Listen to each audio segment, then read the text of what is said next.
Dear students, welcome back to our video lecture series on the subject textile effluent treatments. In the previous video, we saw the various characteristics and treatment of cotton processing effluent. In today's video, we'll be seeing about the characteristics and treatment of wool and synthetic processing effluents, and we'll also be seeing about the reduction of pollution load in textile industry. So let's go to our subject today. So wool, how is it processed? So the sheep is reared and we obtain then we shear off the wool, that is the wool around the sheep, and we get the fiber known as fleece. So the cut fiber, the hair which we cut from a goat, is called fleece. So this fleece is sorted out first. We put in a tub and remove the lumps, dirts which are present in the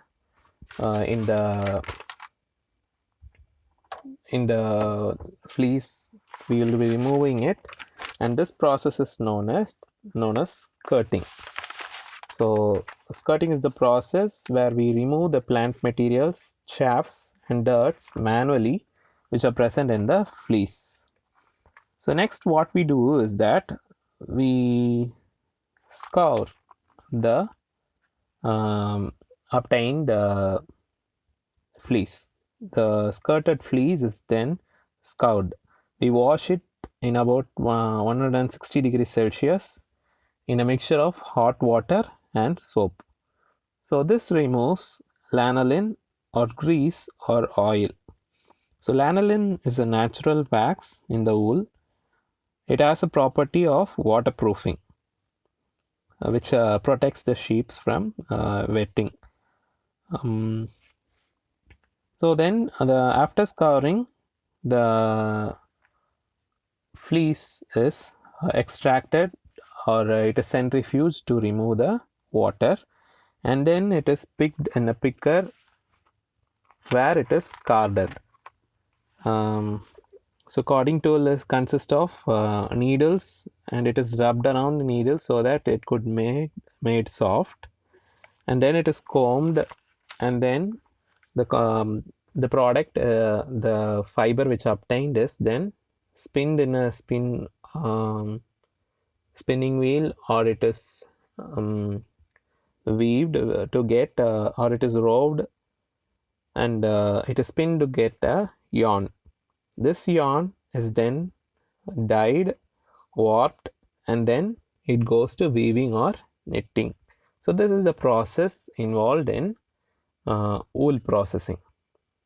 So the fleece is either woolen processed or roasted processed, and then the processed wool is scoured, where we use water for scouring, and carding is nothing but using spikes to make the fiber straight, and then we comb and orient the fibers in a unidirectional manner. Then we spin and twist the fiber to produce the yarn, and then this yarn is used in manufacturing a fabric, and according to our color requirement, we dye this fabric and make it into a woven apparel, carpet, or as I wish, we make it as some sweaters or anything, so to our interest. So the characteristic of a wool processing effluent. So scouring is a common process where we use the water and soap, and it is the process which consumes water, and the end product contains higher temperature water, and the pH is around 9 to 10.4. The BOD varies from 30,000 to 40,000. The total suspended solids varies from 1,129 to 64,448. Dyeing also consumes water, and here the pH is 4.8 to around 8. BOD varies between 380 to 3,000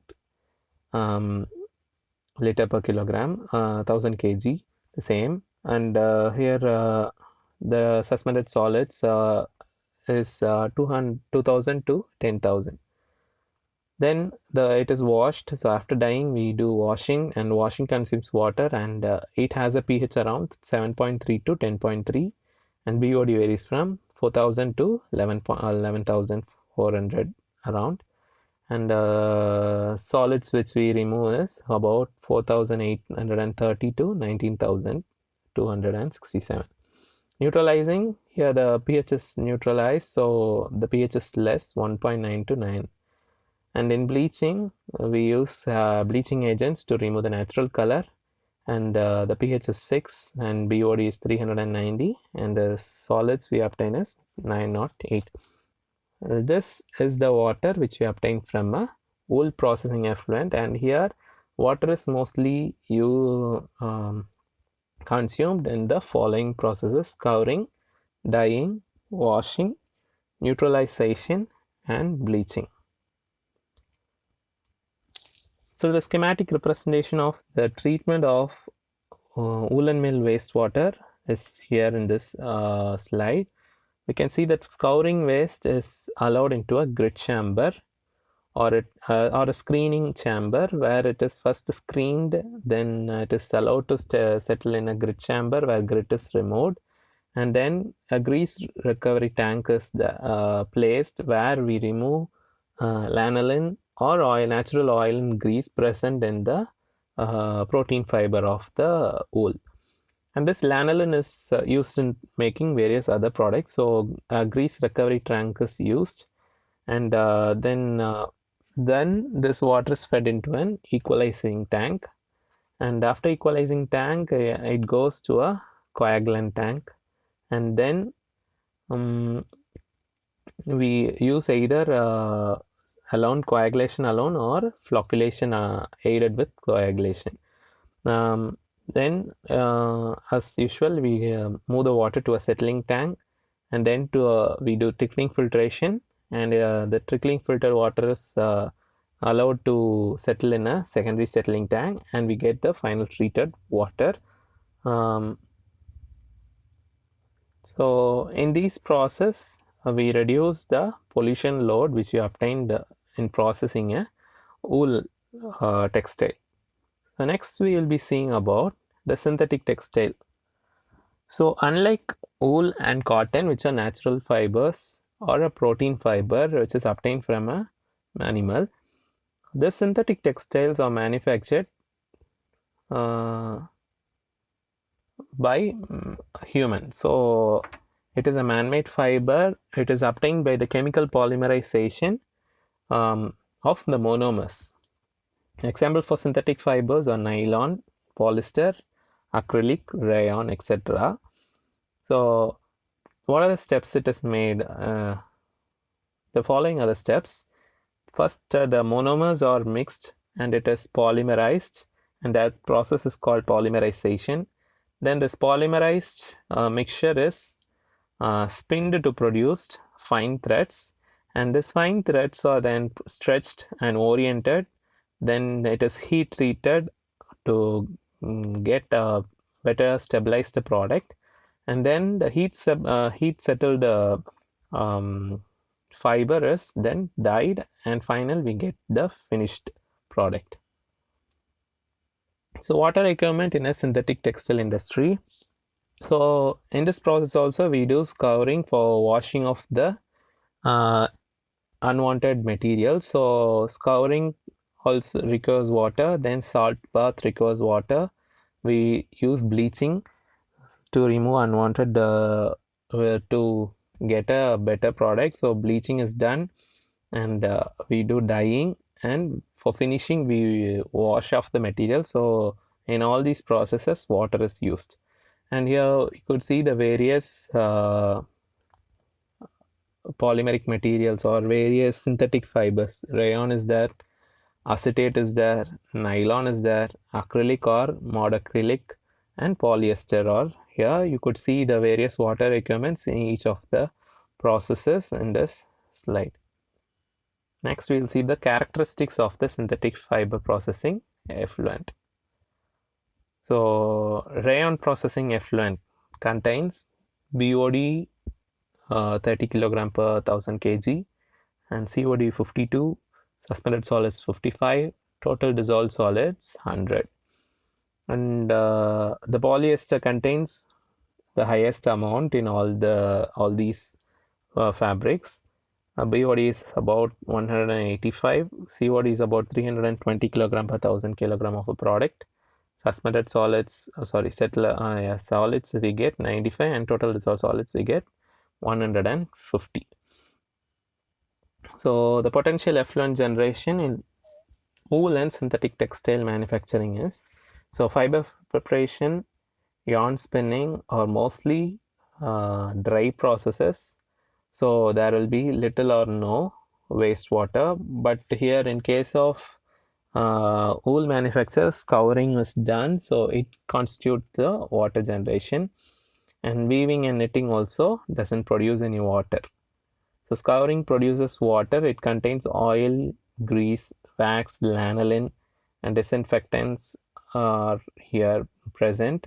But in case of synthetic fiber, there won't be disinfectants or insecticides, but the sodium hydroxide and detergents will be there, and spent solvents will be there in the scouring liquid.